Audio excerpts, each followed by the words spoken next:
Oh, no, he didn't. Girl, yes, he did. And we're back for another episode of Oh No, Girl, Yes. Hope you guys, 2021 is still treating you okay. How's it going so far? It's going great. I have no complaints. I'm with you. 2021 has been strong so far.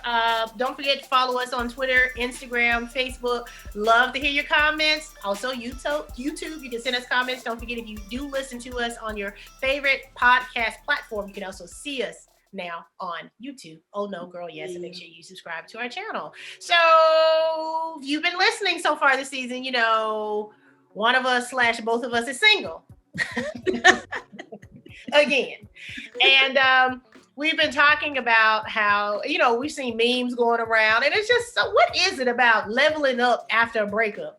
Why is it? Because I know after my most recent breakup that I just shared with y'all, I've been on level 732 million.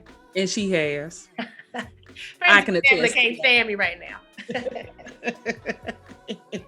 I'm okay with that. Well, let me ask you this right quick. I was never like sad or depressed in the relationship. I had days where we would play tennis and I'd be like, I don't know, I'm feeling kind of, but which one would you rather? That girl on the tennis court or this girl? Oh, this girl for sure. Level up. Yes, it's a lot to take, but I prefer this one too. Mm-hmm. What is it about a breakup that makes you want to do better with your life? I don't know. I used to be the girl that cut my hair after a breakup.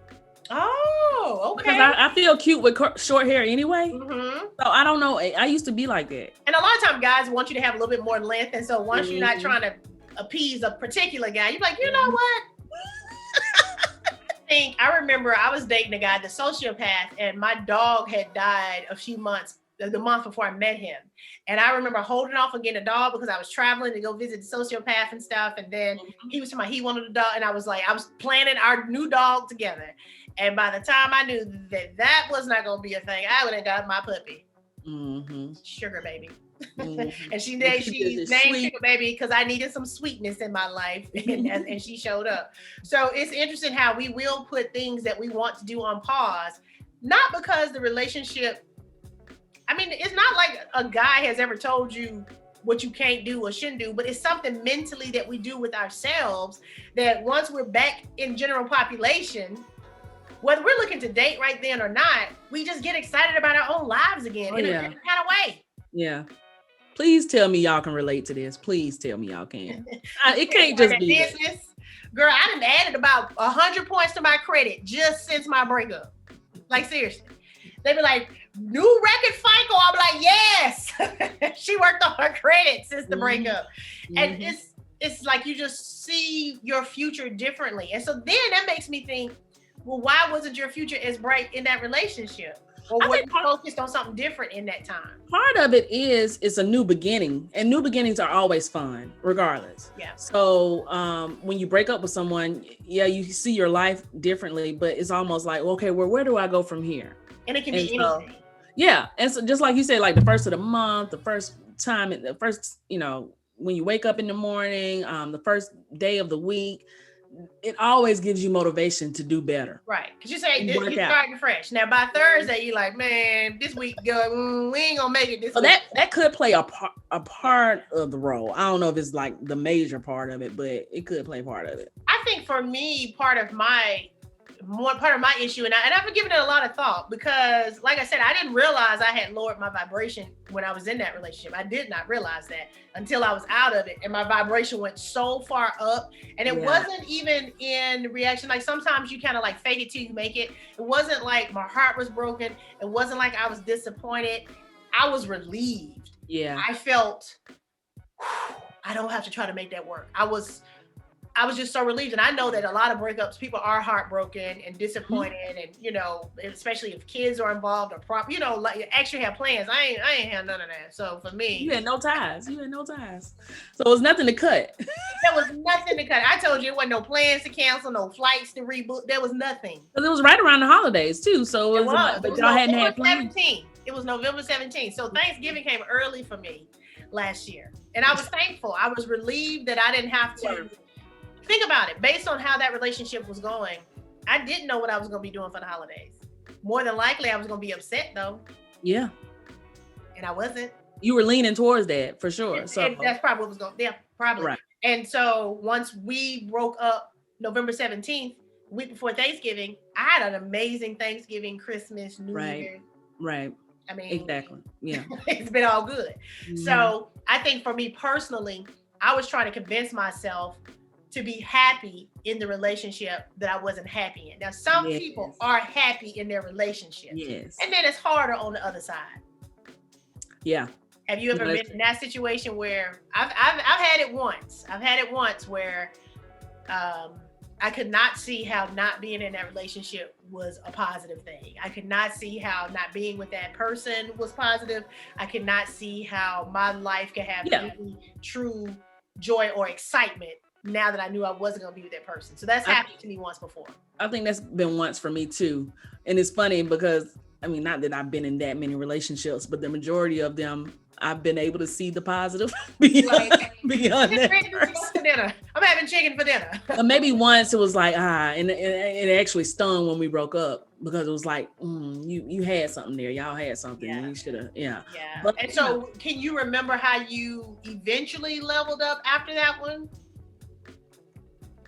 How did you bounce back from that? It was a more professional stuff. I started focusing on my professional life more and moving up in the company I was working with, and getting better at that job. So I think I kind of honed all my energy into my professionalism. I think that's what most of us do. We shift energy. We're gonna go to the gym. We're gonna go back and get our degree. Well, a lot of times, if you're in a bad relationship, just shedding that weight, which is what I think you did in this previous one, shedding that weight, that heavy load, those ankle bracelets on you, or those, ankle weights that just kept you, once you let go of all that extra weight, you can't help but to, walk a little bit. I've been on cloud nine ever since. Mm-hmm. And without sharing too much in this particular episode, but you being a witness up close to my life is exponentially different, better, closer to what I want it to be. Yeah. In some pretty astounding ways. And we'll be sharing more of that as time goes on. You can see where you're headed too. And that's exciting. You can see where it's headed. It's very exciting because I was struggling seeing where I was heading in the relationship. I knew I was going to try to make it work because I got attached to this idea of how can everybody figure out how to make a relationship work with me. And even though I was in a relationship that really wasn't working for me, I got attached to the idea of I'm going to make this relationship work. And once I realized, okay, I don't even want to do this no more. It was a relief. I was excited. I was proud of myself for being okay with saying that because, think about it. I'm sharing my relationship, or I have this boyfriend on the podcast. Our Patreon subscribers were getting, videos and updates from the actual boyfriend. Mm-hmm. And so I remember Whitney Houston saying a lot of the time that her and Bobby were together was just to prove to people that they was going to be together and they was about to kill each other half the time, but you have an attachment of, I want to tell people it didn't work out. And that's really why we have the podcast, is to say, listen, sometimes it don't work out. Don't stay in no bad situation just because you don't want to tell people that y'all broke up. I mean, to be truthful, most times it doesn't work out. Even people who are married, they had to go through bad relationships to get to the one that actually worked. And you might be in a bad marriage now that you don't want to tell nobody about. And people get divorced every day. Like it's a horrible thing to break up with someone. Nobody wants to go through that.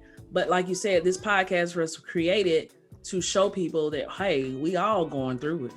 It happens sometimes. This particular one was not a heartbreak for me. When I think back to my heart, the one that I know was a heartbreak for me, I got depressed, I got sad, and it actually, my leveling up from that was not immediate. Yeah, it wasn't like the next morning like this most recent breakup. Mm-hmm. But it took some time. I really don't know how long it took, but it took a little time. But that's what caused me to start doing stand-up comedy. Out of that depression from that breakup, I said, okay, I got to figure out what can I do that no one can ever take away from me. Something I can be excited about that only involves me. Okay. So, and that was over 12 years ago. And so I can look at the blessing of even the breakup now. I mean, it's still probably one of my biggest heartbreaks, but I see that everything happens the way it should, even when you don't see it in real time. Right. In this situation, most recent breakup, it's like when you say everything happened for a reason. I saw it the last time I pressed end call. It was like, I can see clearly now the rain is gone. For sure. And the leveling up has been at a very high level. And I'm excited because as high as my leveling up has been this time, oh, child, I ain't even got started yet. Yeah. So if you think you can't stand me now, boo boo kitty. That's the most exciting part. Yeah, but between Robin and my mama, they sick of me. But that's all right, child. I'm gonna get worse. When your mama had to tell you, your head kind of. My mom said, you know, she's been here for all my breakups, obviously. She's like, I don't think you've ever quite been this big-headed after a breakup. And you know what I said? Oh, did you notice? I'm sorry, what? And this is what I told her. I said, you know what I'm sure of and what I have to remind myself of and what I have to stay present in at all times. I am the main character. So yeah, there's that. So what was anybody else talking about? And sometimes you have to get back there because in that relationship, I became an extra in my own relationship. You know, and it's like, wait a minute now. And now I'm the main character. Now I'm dating again. Now I'm meeting new people. I'm working to network with different people professionally that, you know, that I'm going to have to put myself out there. So think about it. When you're trying to blaze new trails, you got to walk in like you're supposed to be there. Yeah. And you can't be going in there like, well, it's like, no, it's not even that my ex-boyfriend didn't like me, didn't want to be with me. But it's this thing of everybody want me. Let's go. Sign the paper. Give me my check. Everybody want me. And truth be told, once you change that outlook, you know, even if you do experience some sadness after a breakup, once you change your outlook on life, you start attracting things and positive influences to you, whether it's professional or social or romantically. You start attracting the things, what you put out in the atmosphere is what you receive back. So if you want to walk around with your head down and woe is me and all this kind of stuff, that's all you're going to get in your life. And I think about when this most recent ex came into my life, I was going through some transition with the world, the pandemic. You think, yeah, we were in a pandemic. Yeah. Having family stuff. Yeah. And he showed up. And so my vibration was already lower just based on life. Right. Because if your vibration had been higher at the time, I would have never done it. There would have been no space for him. I hadn't done it for 17 years. Yeah. On purpose. And I can look, and I don't regret it at all, but I can look back and say, this is why you have to protect your space and your vibration and your energy. And I would say now that I am dating again, with this one particular person I'm dating pretty consistently, I have drawn, if not somebody so extra spicy, extra crispy.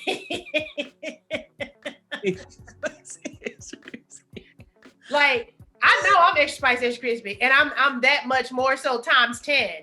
When I tell you, and you will say, you know this person or around, that I attracted an extra spicy, extra crispy person because of where my vibration is. And it happens in real time. So if you feel like you keep meeting, stop, pause, check yourself. Check yourself. Because even attracting broken people and you don't consider yourself broken, there's still, I'm an empath. So, hey, bring me every broken, you ain't got to be no man, you can be anybody. I'm going to come try to take care of you. But that still is feeding something, a codependency or something where I want to feel needed or wanted or appreciated.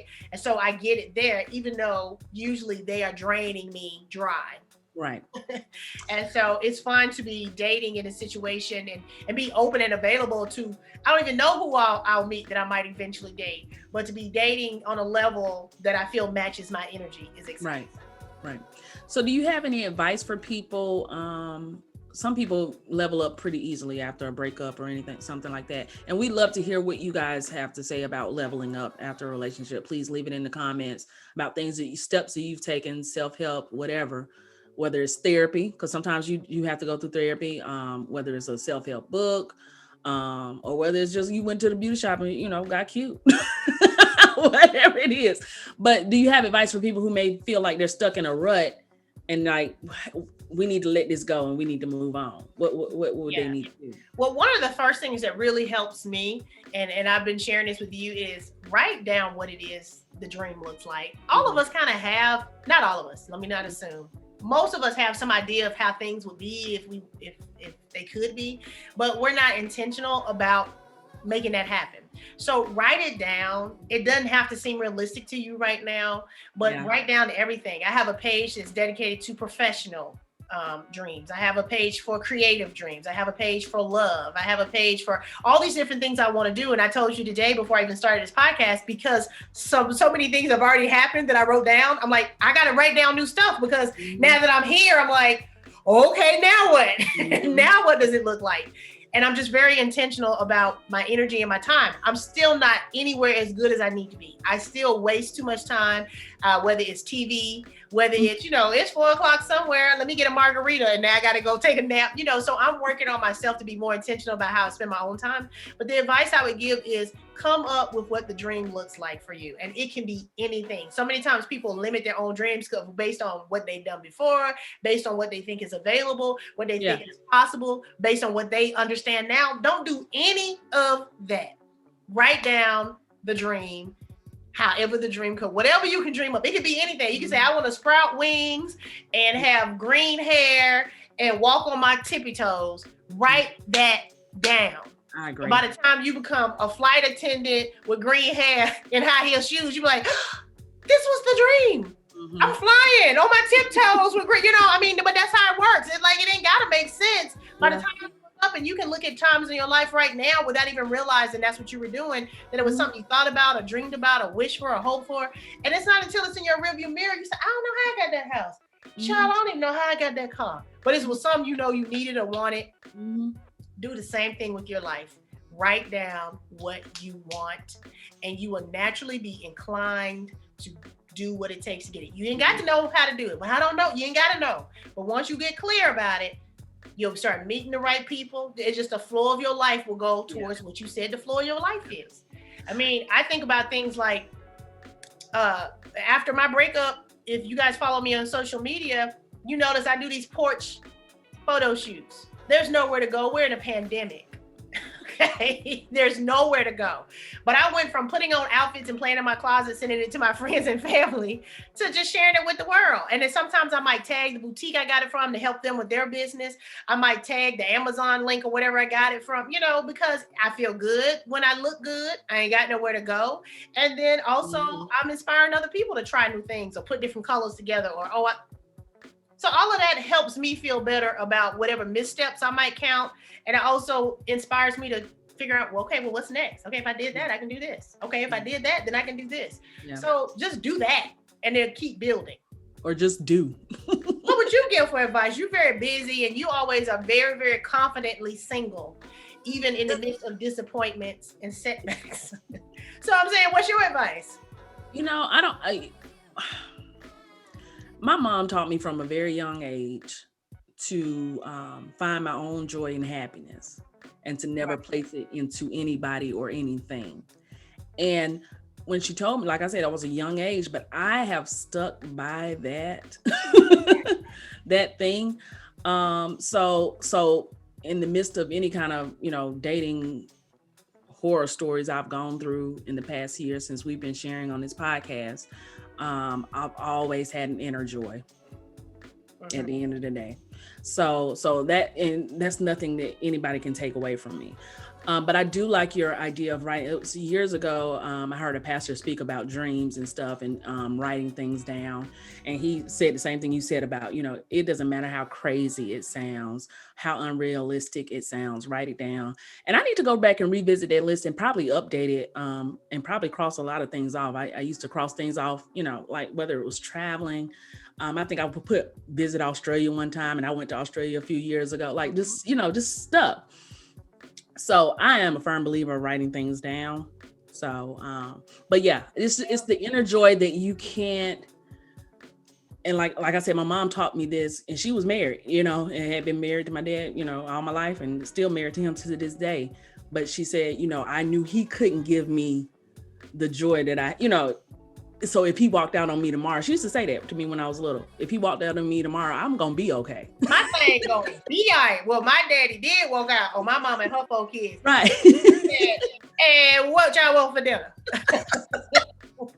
So it's almost, you could, and you know, that's a journey in itself, finding inner joy and finding out the things that, you know, make you happy. And I'm still learning that as I grow, you know, into an older adult. You know, I've been an adult a long time, but even, you know, I started this second part of my life when I walked away from my job in 2019. And basically, that was the only job you had since you graduated, before you graduated.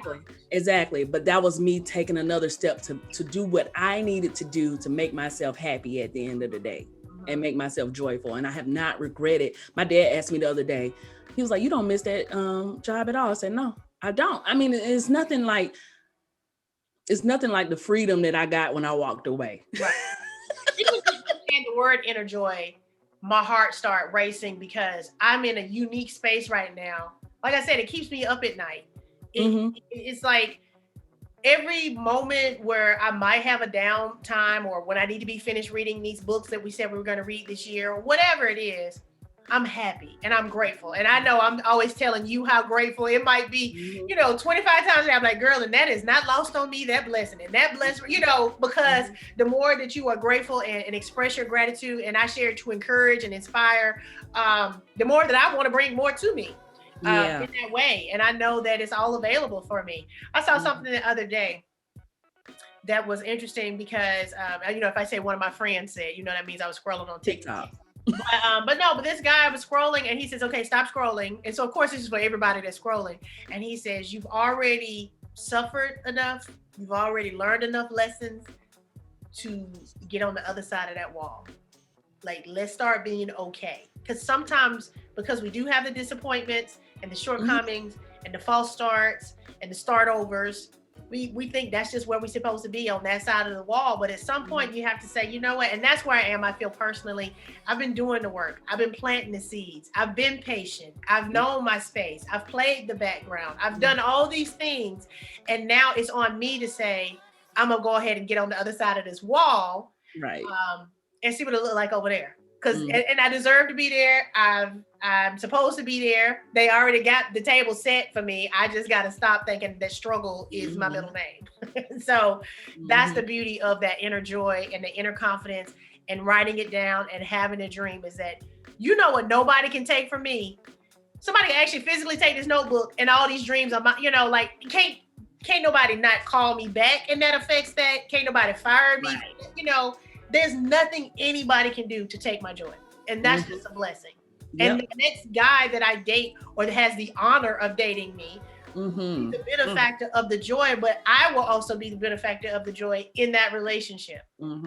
So I love the way you said that, has the honor in dating me, because I think as single women, the more things don't work out, the more we try to point at ourselves as the problem. And that's something we do on the podcast a lot, because we realize we're not perfect. And self-aware, but that's nothing wrong with you. Yeah. Right. Exactly. So, you know, you have to approach dating in that same sense of, I am enough. I am worthy.